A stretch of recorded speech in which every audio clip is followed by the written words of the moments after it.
Recent committee meeting about the state public defender's office budget turned confrontational.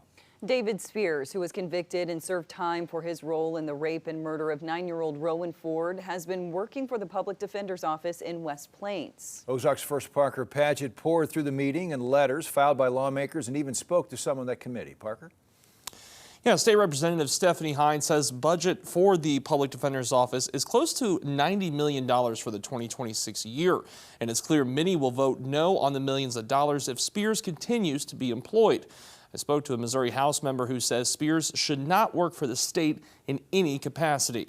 State Representatives Benny Cook and Stephanie Hine are reacting to a tense committee meeting last Thursday when discussions began about the employment of David Spears. I'm not sure what's going to happen. I understand why tensions were high. He should not be working for the public defender's office.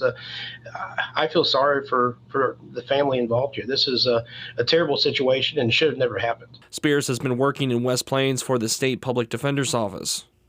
You've reached David Spears at the West Plains Public Defender Office. I'm either away from my desk or out of the office. Spears served several years in prison for his role in the 2007 rape and murder of Rowan Ford. Lawmakers Lane Roberts, Rachel Prouty, and Jeff Varinetti were demanding Spears be fired before they even considered the public defender's budget. He's got a paycheck, he's got benefits, and he's got a future, which Rowan Ford does not because she's dead. As a person who is seen as an agent of the state of Missouri, I'm embarrassed. I'm a no.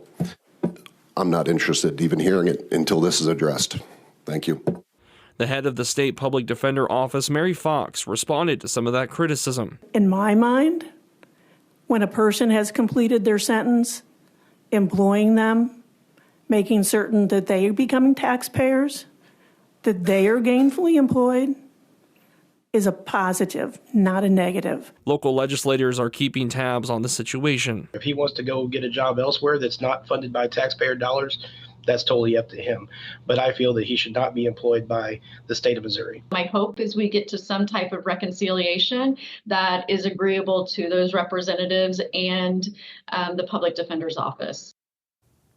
Now, I have been told there's been a change to the commission's hiring policy to where if the chairman and director disagree on hiring somebody with a felony conviction, that decision would go to the full commission.